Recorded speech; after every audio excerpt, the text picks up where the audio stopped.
Hello, everyone. Good morning or good afternoon, depending on your location. This is Brooke Akins, and on behalf of Q1 Productions and Celligence, I'd like to welcome you to today's webinar and thank you for joining us. Today's webinar is going to discuss best practices for UDI implementation and Udemed submissions. We're very lucky to have two experts from Celligence with us today, John Bradshear, who's a PhD, medical device regulatory affairs and quality assurance expert, and we've also got his colleague, Sharma Pokaliri, who's a medical device regulatory consultant. And again, they'll be providing best practices for registering devices in all risk classes.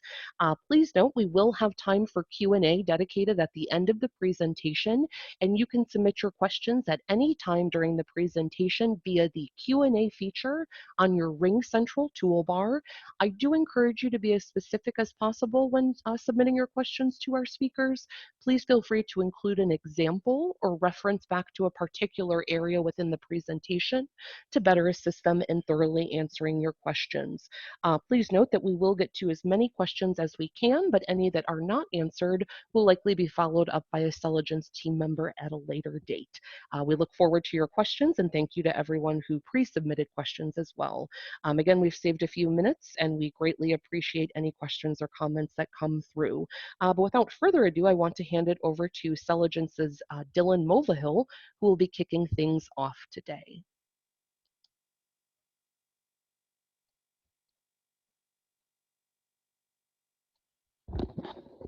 Welcome everyone to today's webcast, and thank you for joining.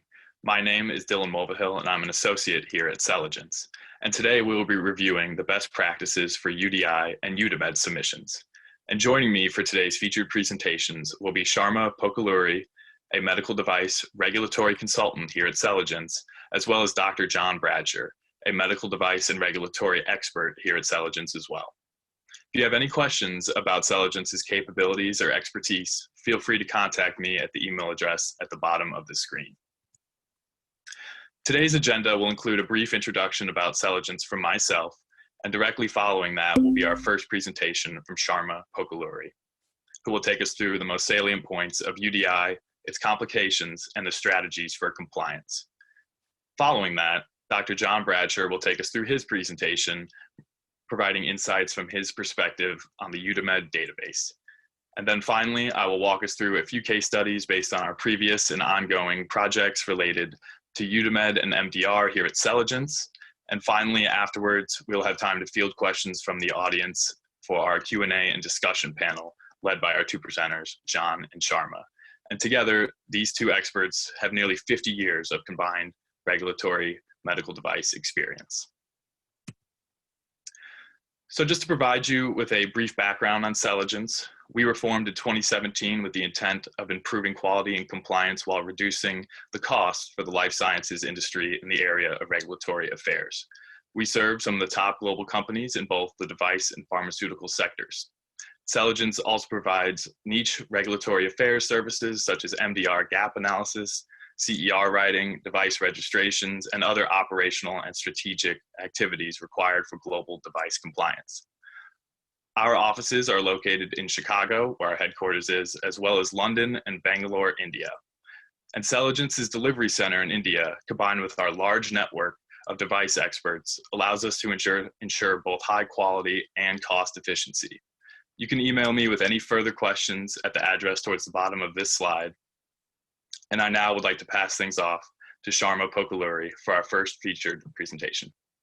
Thanks. Thank you so much, Dylan. I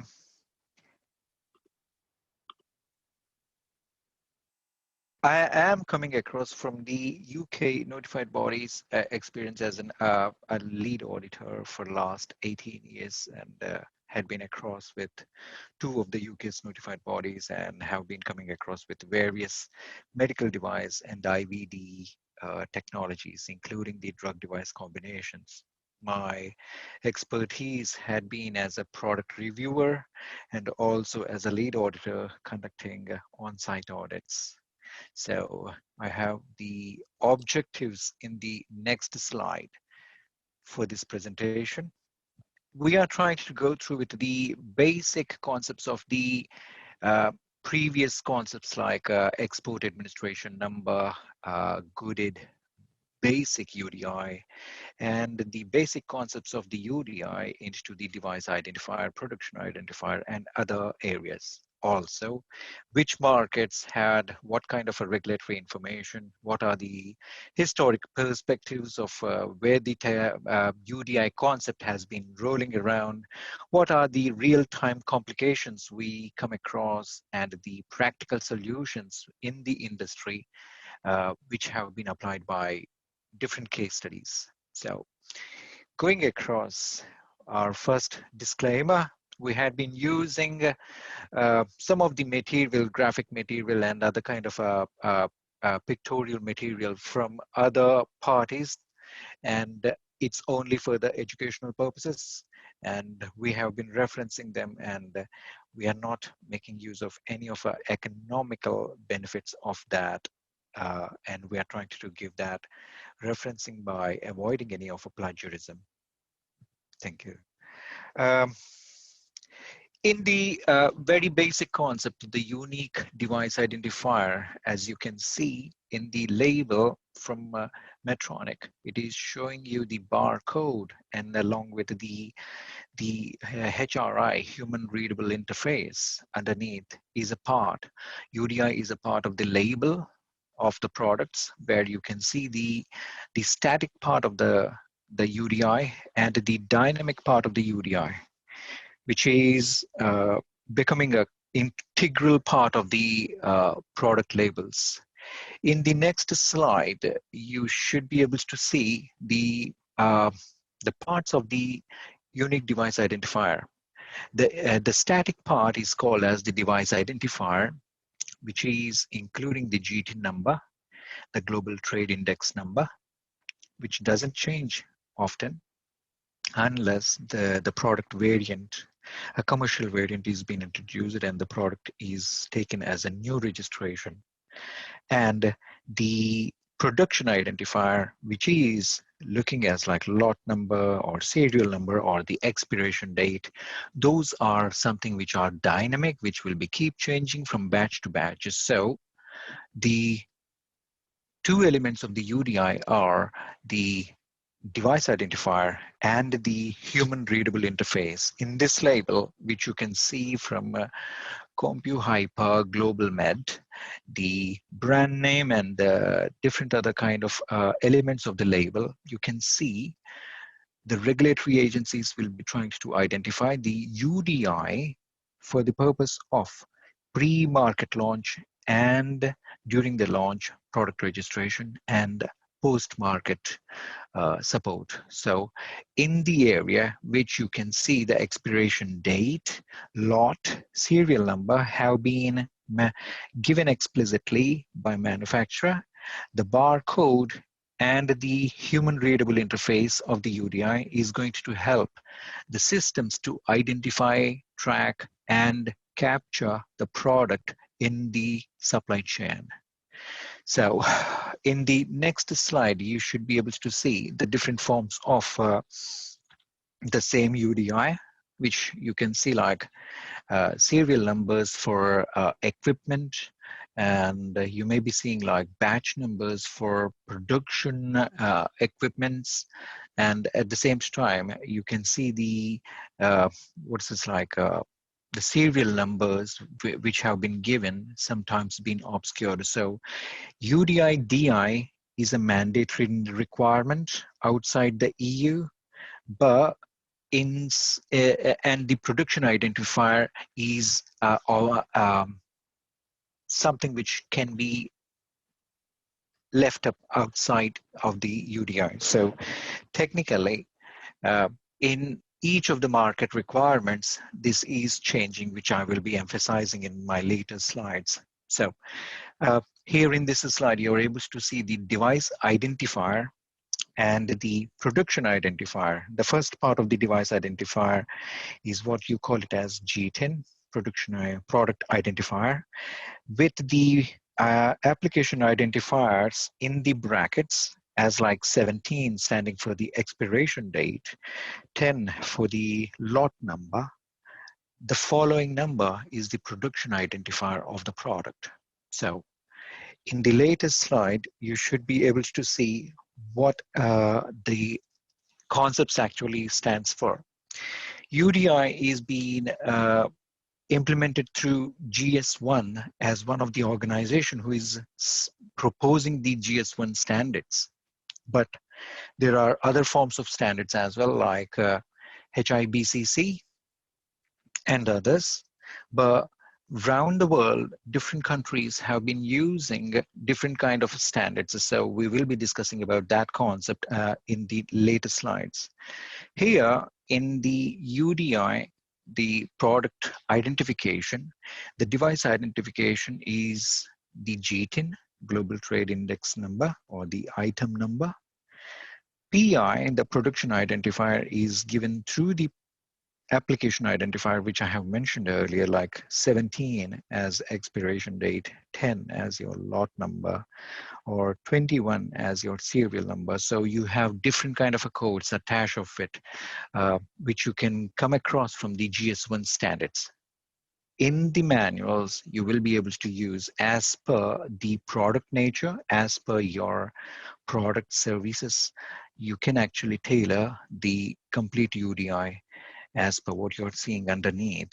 Device identifier plus production identifier is goes to the UDI, which is adding like the GTINs with the application identifiers, completing the compliance. So in the latest slide, you're able to see here how UDI systems have been implemented. Relatively, unique device identification is a newer implementation, but the concepts have been coming from 1999. The product information in UDI systems is declared by the manufacturer to the UDI database, which is like one of the GS1 organization on the right side, which you are able to see from your product technical file. You're giving the product information to GS1, declaring the DI, device identifier, and trying to design your production identifier.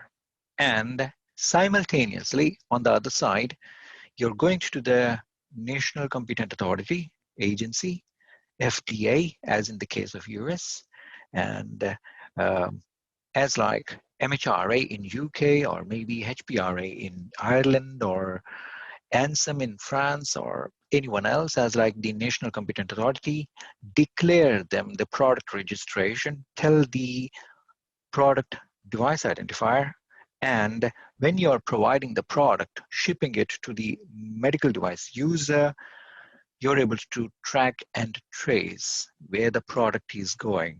And with the production identifier, you're able to identify which product, which batch is to be tracked.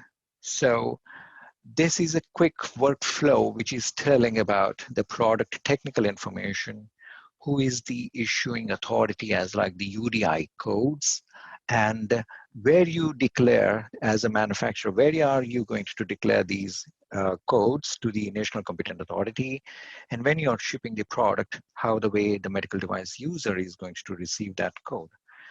In the latest stage, in the next slide, you're able to see here, it's a little of a confusion where often put it like UDI is given across only to a product. Not exactly. You have a device identifier, so you have your GTIN code that is for the single unit packaging. So you need to raise individual GTIN numbers for different packaging that may be a 10 pack of the single units, or maybe a case or a shipper, and you have a pallet, so you should be having a different GTIN number for pallets. So these are different levels which will be identified during the shipment or the distribution of the product. So in all the individual cases, you need to have an individual trade item number, global trade item number. Whereas the production identifier will be the same. And the DI, which is being declared, will be the same. So the product device identifier mentioned under with 4 or 3 different levels of the GTINs have to be declared while during the time of the product registrations and also procured from the GS1 standards. So in the next slide, you should be able to see the history where we have come up. The barcodes were initially being generated first time in 1949, and this was in a very unique pattern, later being checked using the rail systems, freight systems in 1960s, where in 1970s it is being tried across with the Wrigley juicy fruit chewing gums in 1974, and thereafter they have been trying to use the barcodes in terms of identifying it as like an EAN, export administration number. Various countries have been applying it, and since then the technology has been improving as like in a radio frequency ID from 1980s, and you can see in the next slide it is showing you the one-dimensional barcodes, the two-dimensional barcodes, and the three-dimensional or the highly sophisticated kind of a barcoding systems. At this point, from UDI perspectives, all the agencies have only considered one-dimensional barcoding systems, but manufacturers can use further highly complicated two-dimensional or three-dimensional or sophisticated barcoding systems, but the agencies have tried to keep it as simple as possible, only with the one-dimensional barcoding system. So at the moment, in the next slide, you should be able to see the regulatory changes from the history of UDI regulations in US. 2007, the concept has just been initiated as a docket from Part 801, labeling UDI database, from which is the basic concept for the good UDI system, which is thereafter being cleaned up with more of the upgrades from 2009 and 2012. A full regulation has been issued. In 2013, UDI final rule has been issued with the shuffle of device reporting, talking about the CAPA systems, recalls, and other post-market surveillance, including the device tracking requirements. So in the at the time of issuing 2013, they have issued the transition of which risk classes have to be applied, through which you can see it in the next slide, telling about the class 3s are the first which have been applied of the UDI system in 2013, since the final rule has been issued. So thereafter, the class 1, class 2 and class 2 kits, and further going across, which you have been seeing by September of 2020, the class 1s have finished their transition. So from September 2020, it means like the transition has finished and all the products mandatorily should have a UDI code in US. Simultaneously, if you can see UDI direct marking, any of the product UDI codes which have to be marked directly on the product, on the primary packaging, is the intention, which is reaching to the end of transition by 2022 September for the class 1s. So at the moment, we are left with almost like 1.5 years, 18 months of a time for this transition on the direct marking. So in the next slide, you can see that in EU, European region, and the rest of the world, The concept has started from the Global Harmonization Task Force, GHTF, initially from 2008. But once again, whether US or EU region, they have adapted these concepts from the Japanese 1999 area, the concepts of Mercy Gaia codes. So after 2008, and from the transition of the medical device directives in with the 2007 amendments, 2010 implementations of the UDI, the guidances have been given, consultations went through, and by 2013, things have been given as like a final guidance by GHTF. In 2017, the EU MDR 2017-745, or talking about the Ivdr 2017-746, the regulations have implemented UDI as a full-blown concepts, which you can see from Article 27, 28, 29. The pre-market requirements of the product registrations have been added in the regulation itself. The same is a concept even with the in vitro diagnostic regulations. So going to the next slide, we are now seeing the EU region medical device regulations, UDI timelines, which these timelines are showing prior before to the postponement of date of application for MDR, and with the delays on Udemed. So, which you can see from 25th of May, it is anticipated, but we know we have been getting into the delays, and we are going through with the pandemic situations, and the MDR certificates which have been issued from 26th May 2020 should be compliant to the UDI requirements. UDI has been in implementation from March 2019, which they have been showing it across, which you can see from the next slide. The concepts which have been initially told with 1 year delay, and thereafter you can see like an 2 years delay because of synchronizing MDR and Ivdr with the Udemed database, where UDI needs to be aligned with the pre-market responsibilities of the manufacturer for Article 10, 12, 14, which you can see general obligations of the manufacturer, importers or distributor. They need to declare the UDI codes while during the time of the registration, which we have seen earlier.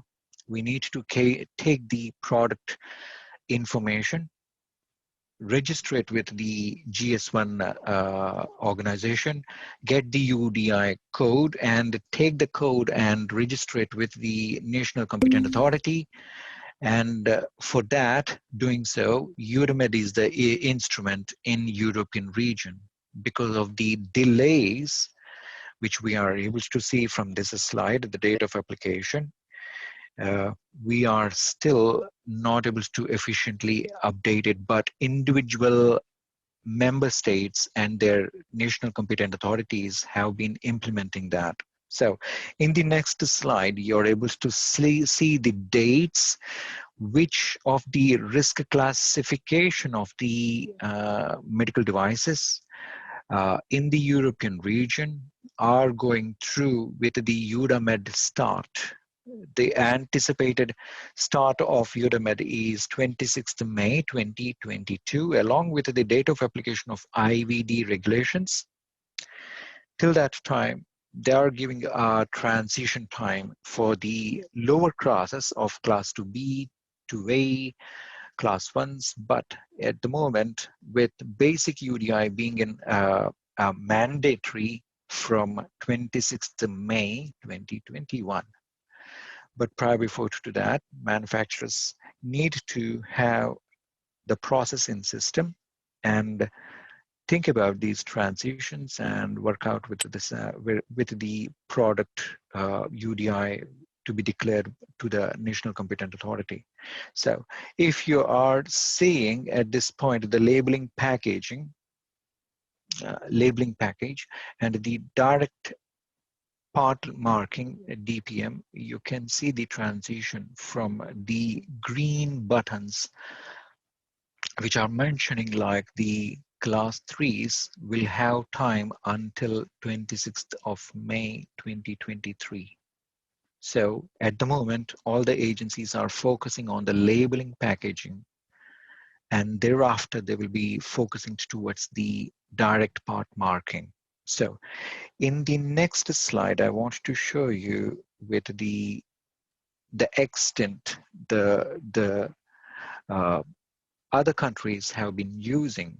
As mentioned previously, there are 3 different kind of systems: GS1, HIBCC, ICC, BBA. There are 3 different organizations who are providing barcodes, and those barcodes which have been added to the medical device concepts called as UDI have been in implementation from almost like since 1999, as like you can see from Japan. Most of the countries have been on a universal concept, have been accepting GS1 as the globally accepted, but you can actually get UDI barcodes from HIBCC depending on your product nature, and also from ICC BBAs. So you have the device identifiers which have been actual, which you can see from Japan, from coming from MEDIS data reporting systems, and thereafter now you can see that has been going across further in the next slide, which you can see expanded from the MDSAP countries.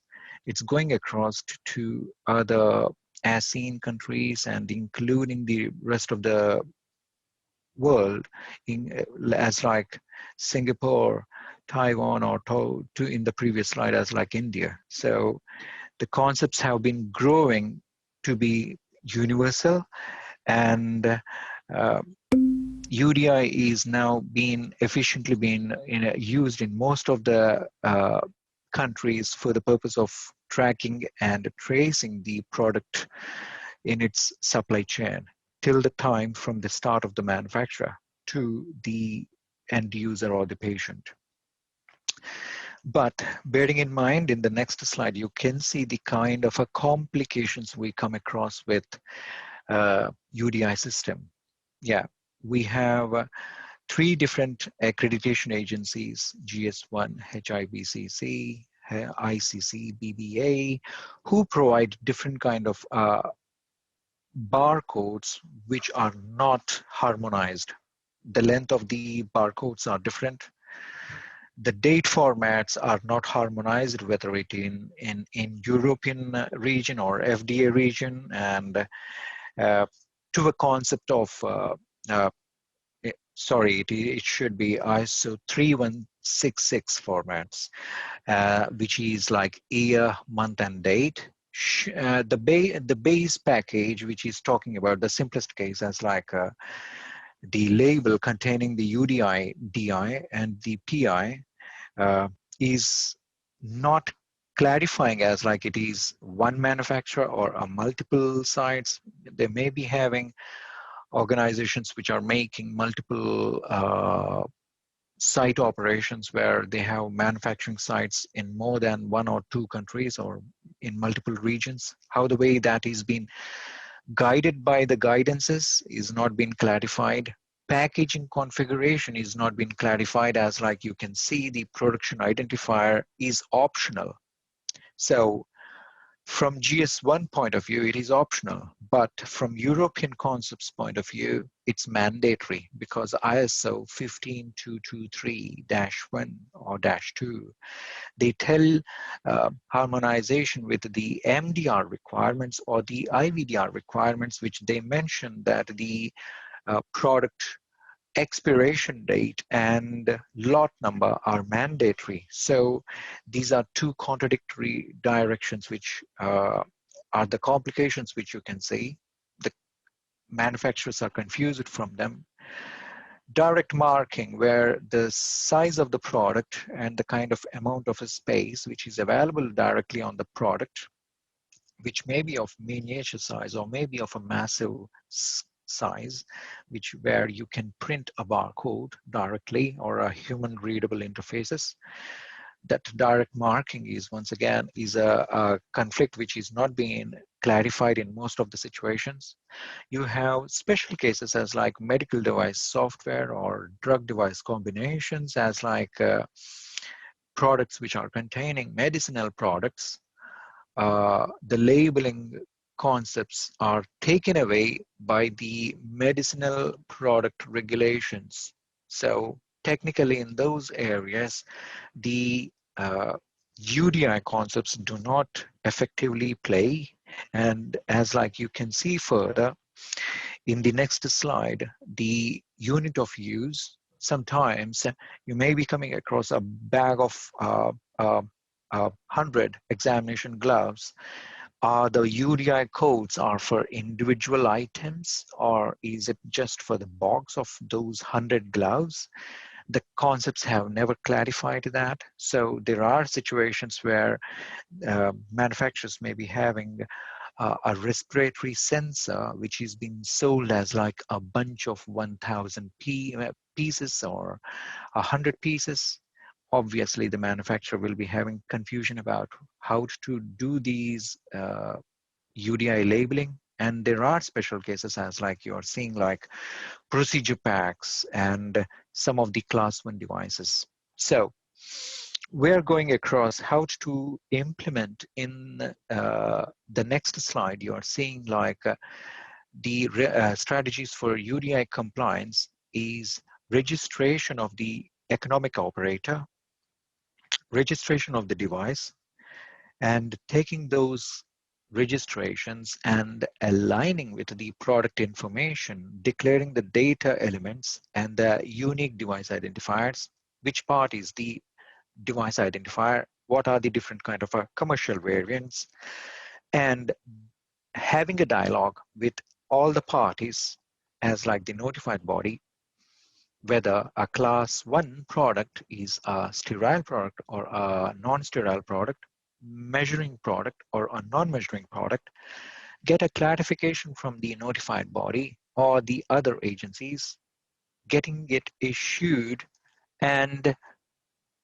getting that transparency in terms of how the way the certification works with the agency and with the national competent authority, and declare that information, go through the vigilance process of setting up a process within the quality system, which is about the post-market surveillance or clinical evaluation, or talking about how to handle vigilance, recall, or reporting systems, going across control of establishing market surveillance, particularly within the product technical file, as like ISO 13485 2016 clause 423 mentions that the medical device file is required, compliant to having that kind of process controls in the technical file, and establishing a link between UDI codes and how the way the product market surveillance has been conducted.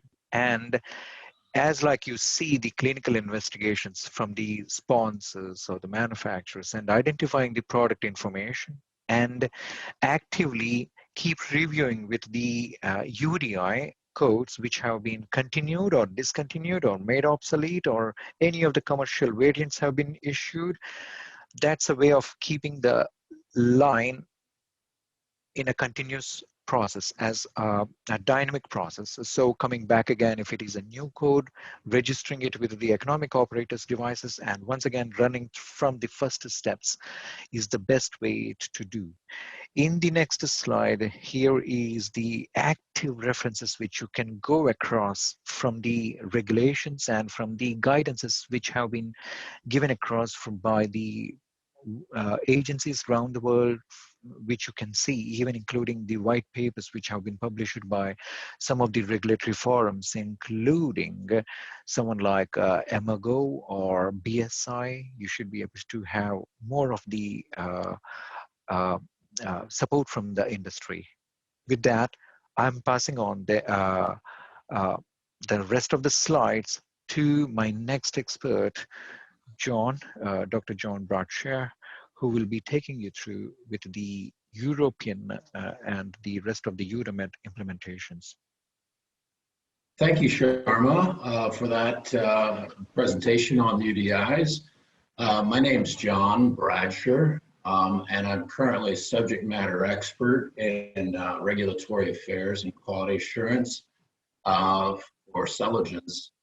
I've been in medical devices for many, many years, and I've been working on the EU MDR specifically now for just a little over 3 years.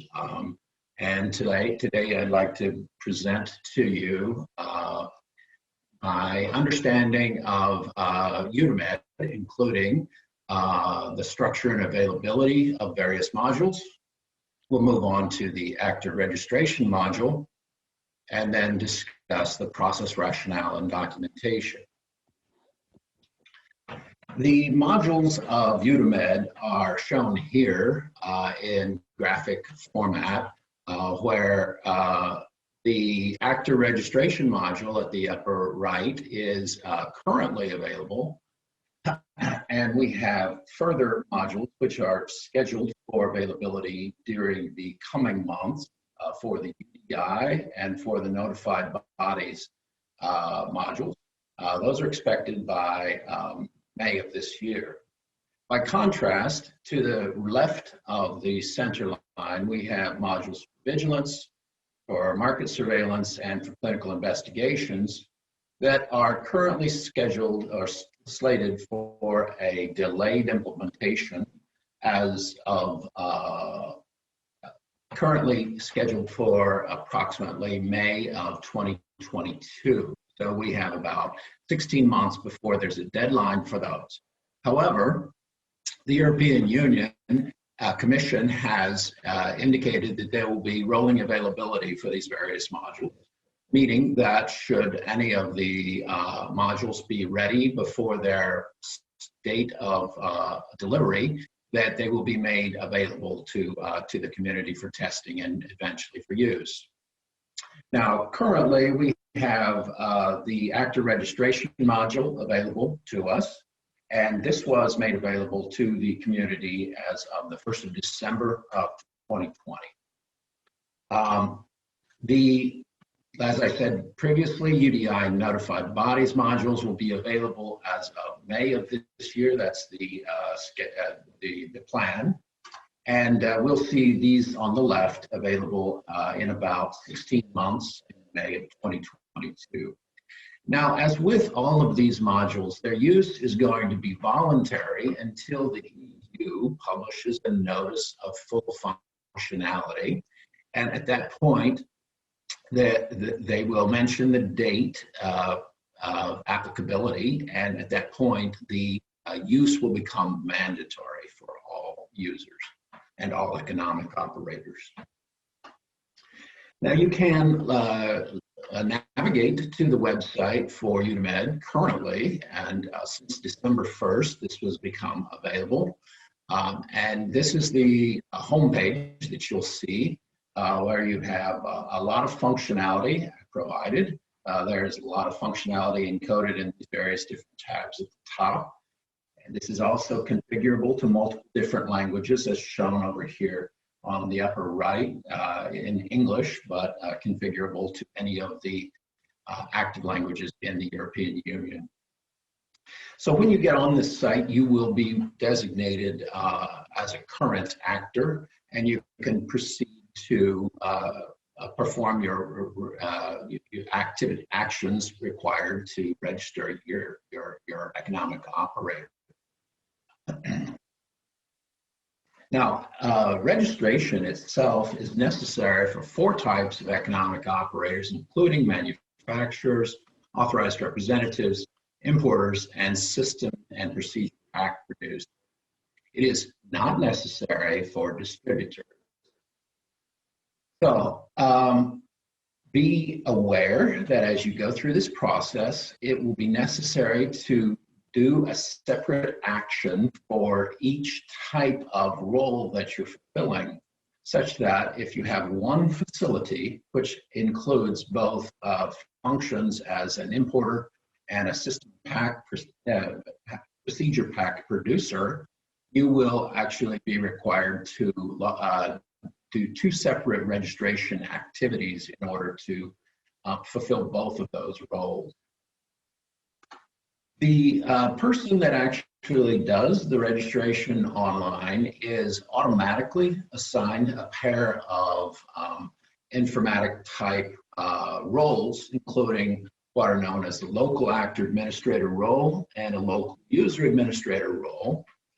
And of those, the local actor administrator is essentially the hierarchically superior role, which is also the person that manages the organization's details and grants access to further users.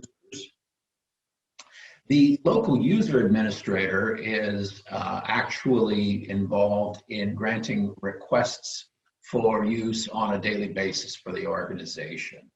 And so you may appreciate that as a multinational organization, you may need to make this available. The local user administrator can be made available to multiple different individuals, as can the local area administrator, to facilitate transitions, such as you could have contractors, for instance, performing a registration that will need to be also the local administrator roles would need to also, for instance, be assigned to permanent employees whenever the contractors would depart. So as you can see, this is largely modular and conforming to your particular needs as a manufacturer. Now, as you get online and perform the function of registration, the crucial information that you're going to require is actually a relationship with the authorized representative. And specifically, what you're going to need from the authorized representative is the single registration number that they get from going through this process. Without that single registration number from an authorized representative, you will not, as an economic operator dependent upon that authorized representative, you will not be able to complete the process. You will enter that as a data field in one of 6 such data fields that are required to complete the process of registration.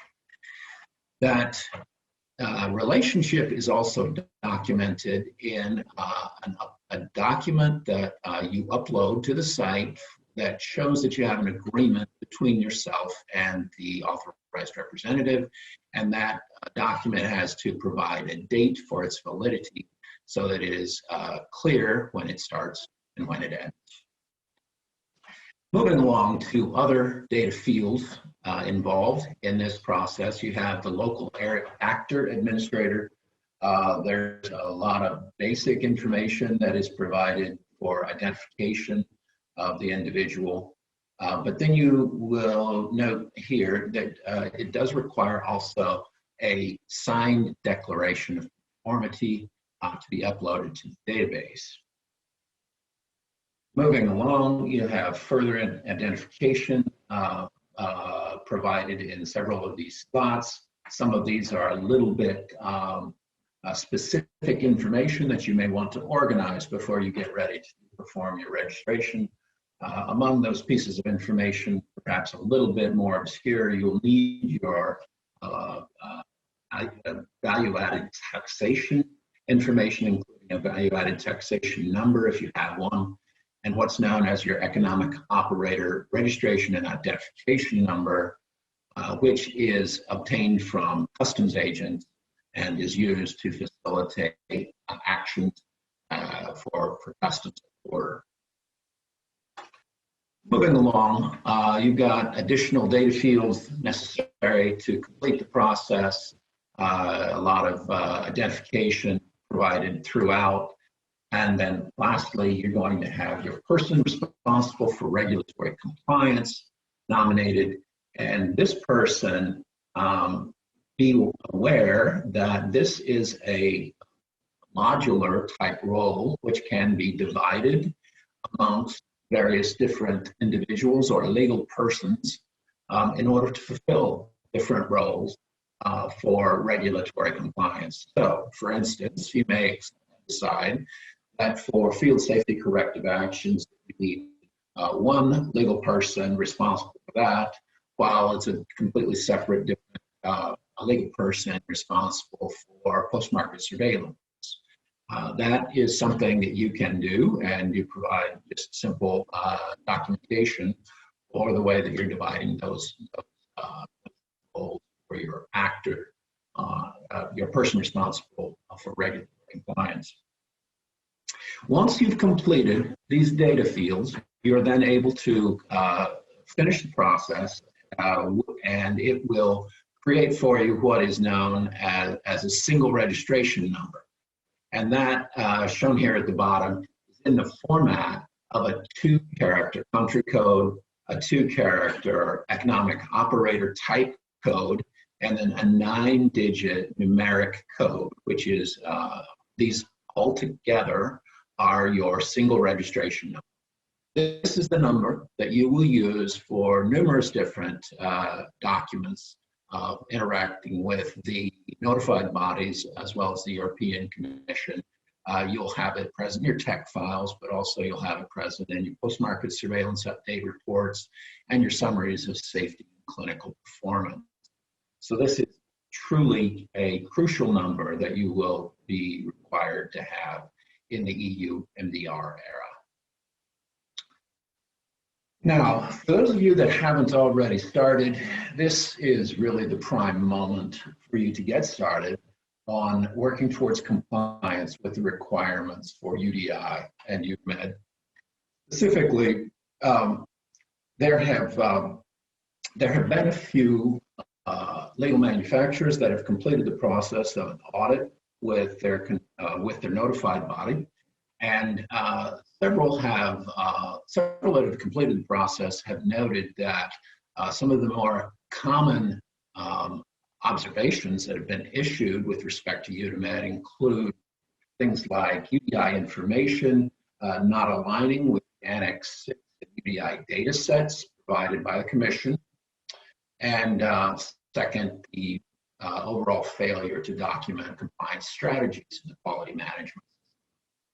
So you can begin to see that it is going to be important, and it will be something that they will pay close attention to in an audit, that you have some sort of compliance strategy dedicated, and documented, and hopefully unified across your various different economic operators types. So this is a good time to be focusing on that flow of communication. And though we have the actor registration module available at this moment, we will, within a few months, have a couple of additional modules available for our use, and we'll have these 3, the vigilance, market surveillance, and clinical investigations modules available at this point in about 16 months. So this is a prime moment to take advantage of the opportunity to organize SOPs and work instructions such that you get this clarified and unified in your quality management system, and then march it out to your various different economic operators worldwide. Remember here, your goal is to explain your decisions and the rationale for these decisions to your notified body in an audit. So this is really providing essentially protection for yourself to proceed with this in the current day. Moving forward, geographically, economic operator registration is going on currently and it depends, as I said previously, on a relationship with an authorized representative in one of the EU 27 countries. Those are shown here in blue. As we are on the topic, the European Economic Area is somewhat different and larger, including also Norway, Iceland, and Liechtenstein. But the EU and EEA do not include Switzerland, Turkey, or Great Britain as of the 31st of December of 2020. Now that the Great Britain is outside of the EU, organizations within the UK that are interested in importing to the EU will be required to register with Udemed. And as I said previously, this registration is once again dependent upon your relationship with an authorized representative in one of the EU 27 countries. Now, moving along to the UK, Brexit has given us a lot to think about, and specifically the countries involved, Scotland, England, Wales, Northern Ireland, will now be under a separate regulatory regime overseen by the MHRA. They have decided that in order to ease the difficulty on legal manufacturers, they will be allowing CE marked products to be imported into the UK until the midpoint of 2023, June 30th.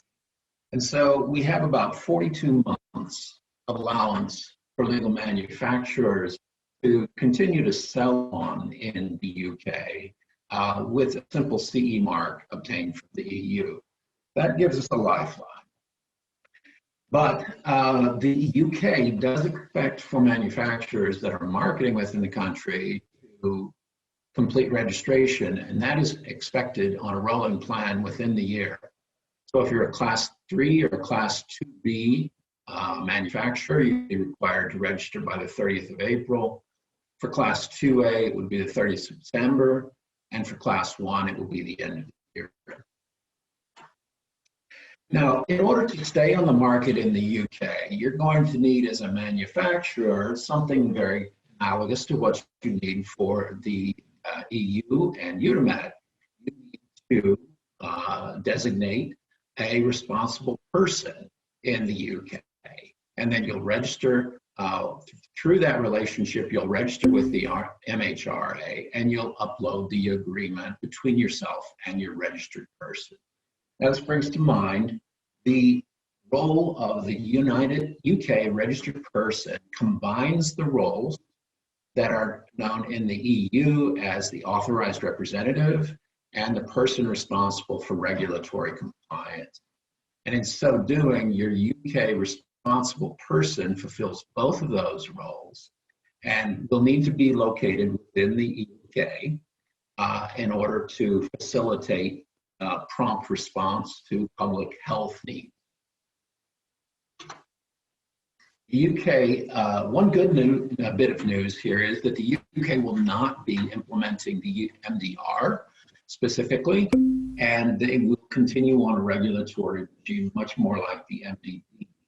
So many of you as legal manufacturers have been wringing hands about the reclassification and upclassification of various medical devices.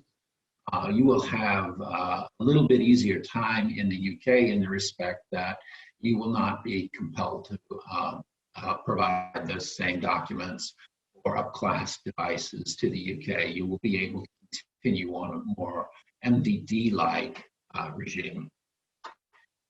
However, everything comes at a cost, and the downside to the transition we're seeing here, one of the chief things I would mention quickly, that we do have a 42-month lifeline to sell things on in the UK with a CE mark. However, the EU is not really allowing a reciprocal treatment. So there are no provisions, no expectation of a provision in the EU for you to sell on products that have a UK conformity assessment or a Northern Ireland conformity assessment mark. In fact, they will be restricting availability of the market such that products with the UK or Northern Ireland conformity assessment marks will not be marketable in the EU. This means that these two jurisdictions are essentially moving to separate labeling regimes, and that is sort of a downside to this whole transition. And so with that, thank you all for your attention, and I will now turn the talk back over to Dylan Mulvihill.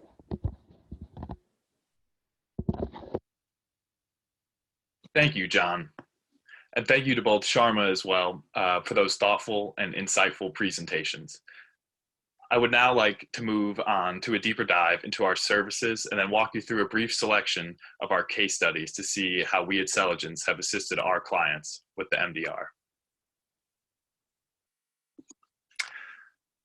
So here you can see our team's expertise in many areas of medical device, RA, and QA. We have worked on both MDR and Udemed consulting projects, among others. We can make sure your device is compliant under the MDR, Ivdr, FDA 510K, as well as other global markets, including China and the ICH.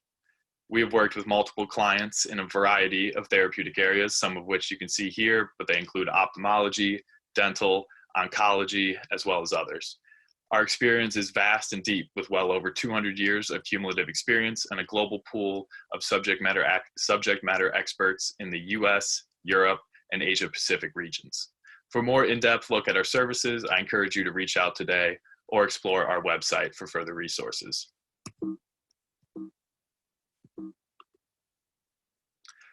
Here at Celligence, we have also developed technology to help improve our team's ability to support our customers with MDR compliance.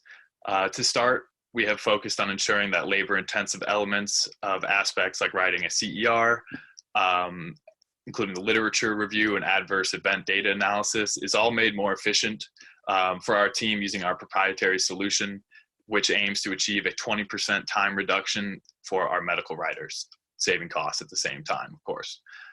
Our clients will be able to get a quick snapshot of project progress, and we can ensure to achieve our ultimate goal of improved compliance for our customers. And we would be happy to explain more about this innovative technology solution during a dedicated session with a complete demonstration of our latest product release. Now, in this case study, Celligence was tasked with authoring MDR compliant CEPs and CERs for a manufacturer of dental equipment and imaging products. This was a multi-year contract that involved multiple business units, with our deliverables including new CERs, CER revisions, as well as a complete literature review report. In all, in our first 2 years of this contract, we have authored and completed over 50 CERs. Now, in this next slide, this case study summarizes the support that Celligence provided for a manufacturer of non-invasive radiosurgical equipment. The deliverables of this project included an MDR gap analysis, remediation of their CER, and a complete literature review report. In all, the Celligence team reviewed over 700 documents and remediated 282 clauses from our initial analysis to achieve close to 0 observations from their notified body. And additionally, we led classroom sessions to their team on training on authoring future CERs in compliance with MDR. Now, in this final case study I want to review with you today, we were contracted to support a global multinational pharmaceutical company in developing templates for their CEP, CER, and PMCF plan and report in compliance with MDR and IMDRF requirements. Their portfolio of products were in many therapeutic areas, including ophthalmology, respiratory, and dermatology. Additionally, this included drug-device combination products, as well as software as a medical device. Along with our compliant templates, we are also able to develop new standard operating procedures for our clients' clinical evaluations and PMCF reports to use in the future. Now, before we move on to our discussion panel and Q&A, I would just like to quickly review the additional resources that Celligence has to offer. On our website, celligence.com, we have additional case studies to read more in-depthly into our experience and expertise. We also have additional information about the entire array of our services and capabilities, as well as our technology solutions that is available on our site for you to review. You can also stay up to date with industry and Celligence related news on our website with our consistent blog content, as well as on our LinkedIn page. And we have also produced 3 additional webinars in the last 6 months that you can watch on demand on our Celligence YouTube channel. This includes one related webcast titled How to Start Preparing Your RAQA team for the Udemed database, which is from September of this past year. And again, feel free to contact me at the email address at the bottom of this slide if you have any questions about our services, capabilities, or expertise. Thank you. And I look forward to a great Q&A session.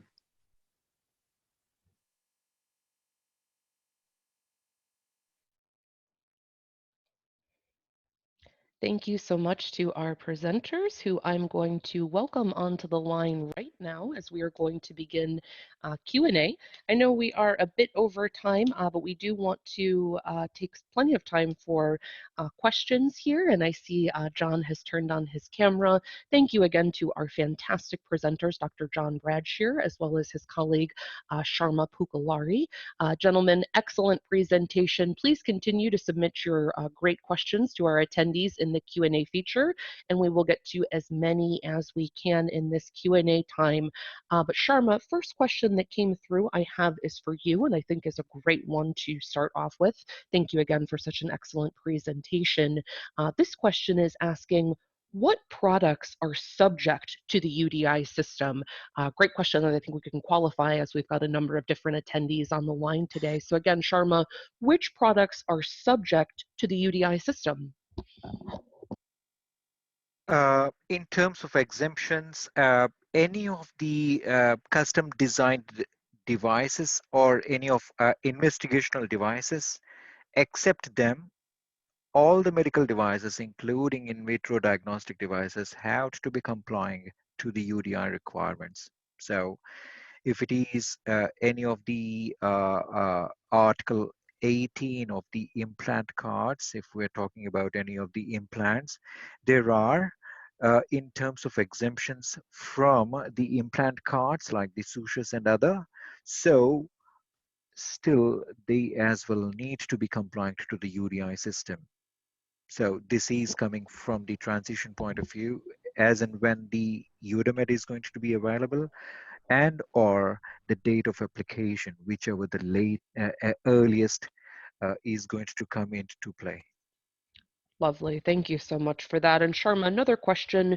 Who is responsible for placing the UDI carrier on the device itself, on the label and on the package of the device? Again, I know we've got a variety of attendees on the line today. So Sharma, if you might speak to who is responsible for placing the UDI carrier on the device itself, on the label, and as well as the package of the device. This is the responsibility of all of the people who have been placing the product on the market. In the terms, economic operators. They will be labelers or specification developers in accordance to US requirements. And at the same time, from EU MDR requirements, they may be manufacturer, distributor, or importer. So if you go across to Article 10, 13, and 12, you would be coming across with these responsibilities of individual parties in the supply chain. So it's not just the manufacturer. Each of the parties have their own responsibility to play. Lovely. Thank you so much for that. And a question here for John. John, what are the UDI and device data sets to be provided in Udemed? Another great question that came through. So if you could speak to this, what are the UDI and device data sets to be provided in Udemed? Right. Right. So I think The best way I can address it is to say that at this early juncture, the UDI module is not yet available. And so, it's slated for availability rollout in May of this year, and it will be made available once they have achieved the functionality that they believe, march it out to the community for use. So it would be trying to read the future to give you real guidance, but this is an area where we'll be paying close attention, and when we update this information in coming months, we'll know more. Lovely. Thank you so much for that perspective, John. And moving right along, thank you again to these attendees. These are excellent questions. Please continue to send them through via the Q&A feature. Sharma, this question I believe was for you. What is the mandatory deadline for a device to comply with the UDI requirements? Obviously, we're living in a situation where there's some uncertainty, things are changing, but what is the mandatory deadline for a device to comply with UDI requirements? If you could speak to that, Sharma. Yeah. In each of the markets, if you have seen with the US timelines, Class 1 medical devices have been given transition time all the way to September 2020. So since 2020 September, it is a mandatory requirement that global UDI labels have been complied to, whereas UDI in terms of direct markings, directly placing the UDI or the human readable interface on the product itself, they have given the transition time for the class 1s all the way till September 2022. So at this point, we have a little more of a time till that time. Whereas if we are talking about the EU region, because of the delays of the Udemed, we are seeing this transition can go all the way to the last risk classification of class 1, reaching to the transition all the way to 26th of May 2027. Whereas at the moment, depending on the risk classification of your product, it already have started. Class 3s and implants have already started, and they should be complying by the date of application for 26th of May 2021. Lovely. Thank you so much for the clarification on that. I know we all appreciate it. Again, I wanted to mention the previous webinars that Dylan had mentioned, which are on the Celligence YouTube page. Really great resource for anybody who would like to check those out. I highly recommend it. Sharma, another question for you. What happens in the case of Article 16 of the MDR and Ivdr? So again, if you could speak to this, what happens in the cases of Article 16 of the MDR and the Ivdr?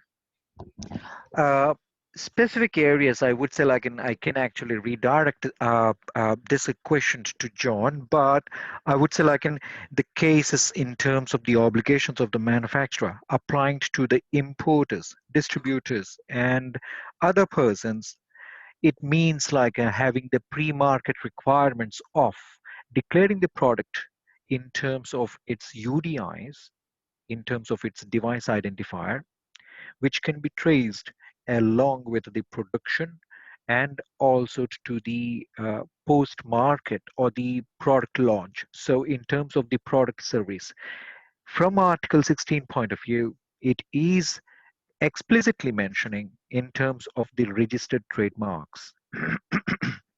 In terms, if you see as a distributor or an importer, as a person who is placing the product into the market, you should be compliant to the entire requirements which have been listed for the product compliance in Annex 2 and Annex 3, which also includes unique device identification.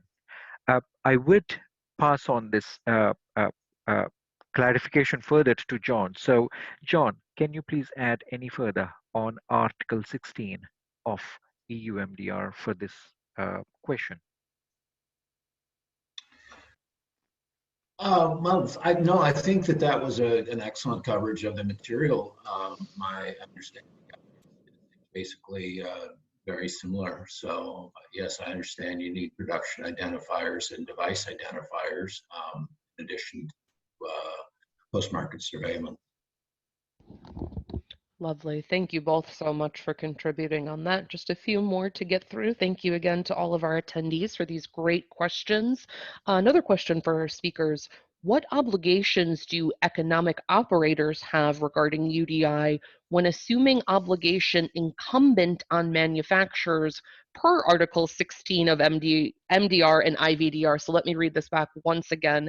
What obligations do economic operators have regarding UDI when assuming obligation incumbent on manufacturers per Article 16 of both MDR and IVDR? Great question.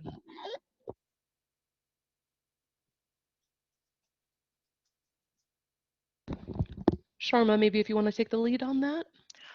Yeah, surely. One of the ratified text of the Article 16, it mentions as like a distributor, importer, or other legal person shall assume the obligations incumbent on manufacturers if it does any of the following, which makes like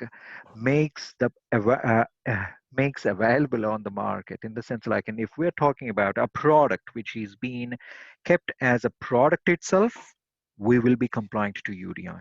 If it is a product is a part of a procedure pack or a sterile pack, the procedure pack or a sterile pack will become a device, a standalone device. So that product, no matter has any of the devices inside, which may be supplied by the manufacturer or been supplied by the suppliers, will be uh, uh, will be the part of the product technical information. So if you have such a kind of a procedure pack, the entire procedure pack, which is containing some 5 or 10 or 50 different individual devices, will be part of the product technical information, but the UDI will be for the entire procedure pack. So technically, you have to be complying in each of those areas. So the verbiage is very explicit, which is mentioning like making the product available onto the market. So in terms, who is doing that as an importer or a distributor or a manufacturer, we need to be seeing which one of those actions we have been doing under Article 16 of the 3 ratified verbiage which has been used in the first clause, based on which we will have to comply to the entire list of Annexure 2 and Annexure 3 of the product technical documentation, which also includes UDI. Interesting. Thank you so much for the clarification on that. Time for 2 more questions here. Sharma, I believe this is for you. What is the procedure for systems and procedure packs to undergo a UDI registration? So again, what is the procedure for systems and procedure packs to undergo a UDI registration? Yeah, where we are seeing Article 22 in terms of the systems and the procedure packs, which we are seeing from EU MDR perspectives, any of the product or our sterilization tray or a bunch of CE marked or non-CE marked products which have been kept as a pack, which have been considered as a standalone device itself, that will have its own UDI. But when we are opening the pack and trying to see what is the UDI code for individual products, it doesn't apply. So this is where we have been discussing in the complications that those kind of areas as like software or talking about procedure packs or sterile packs have not been fully clarified by MDCG 2018-5 UDI requirements or guidances. And at the same time, it is still being left a little unclear, but for procedure packs, this is where the ratified verbiage which is mentioning placing on the market means if a tray is considered as a standalone device, the entire procedure pack will be having its own UDI. So if we may be going with one tray, sterilization tray, which has its primary UDI, or if we are packing 10 packs, it will be having its own 10-pack UDI, which is different. So we need to understand like the primary, secondary, tertiary, or quaternary packing systems which we are applying for our product, depending on which we should be applying UDI at different levels. Lovely. Thank you so much for that. And last question, which I think is a great question to end on here. Are devices which are compliant with the MDD, AIMDD, so the directives, and placed on the market after the application date of the regulation, so legacy devices, are they continue to be subjected to UDI requirements? So again, devices which are compliant with the MDD and are placed on the market after the application date of the regulations, are they continuing to be subject to UDI requirements? John, do you want to take a lead on it, or should I be taking it? No, please, please. Thank you so much. Thank you so much. I would say, yes, date of application 26th of May 2021 is the deadline to comply all the articles on the EU MDR, or according to the date of application for 26th May 2022 for Ivdr. So technically, including Annex 1 GSPR, General Safety Performance Requirements, Annex 2, and including talking about the UDI requirements and having the product registrations, we should be getting ready for the date of application. If not, even the legacy products which have not given any kind of a UDI codes or numbers in terms of UDI device identification, they will not be considered as compliant past 26th May 2021. So all the requirements for the date of application should be getting ready. Absolutely. John, anything to add there? No, I think that's a very comprehensive answer. Thanks. Agreed, agreed. And I should have started today's webinar by wishing everyone a happy new year as we are in 2021.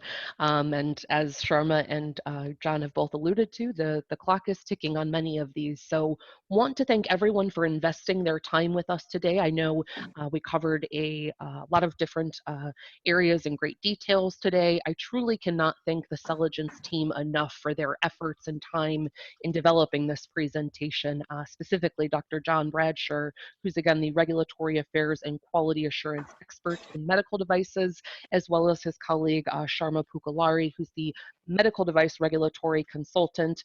Also want to thank Dylan Mulvihill for all of his efforts in developing today's excellent presentation. Any further questions or comments for our speakers today, please don't hesitate to reach out to me directly to webinars@q1productions.com, and I'll be ensure to pass along your messages to our expert speakers today. But thank you so much again to our attendees for investing your time. We hope that you found the presentation helpful, and truly a big, big thank you again to the Celligence team, Dr. John Bradshaw, Sharma Pukalari, as well as Dylan Mulvihill. Any questions or comments for them, please don't hesitate to contact me at webinars@q1productions.com, and want to wish everyone a wonderful rest of the day. Be safe and be well, everyone. Happy New Year. I'm looking forward to working with you more in 2021. Thank you so much, everybody. Thank you. Great. Thank you. Thank you, Brooke. Yeah, thanks, everybody. Bye-bye.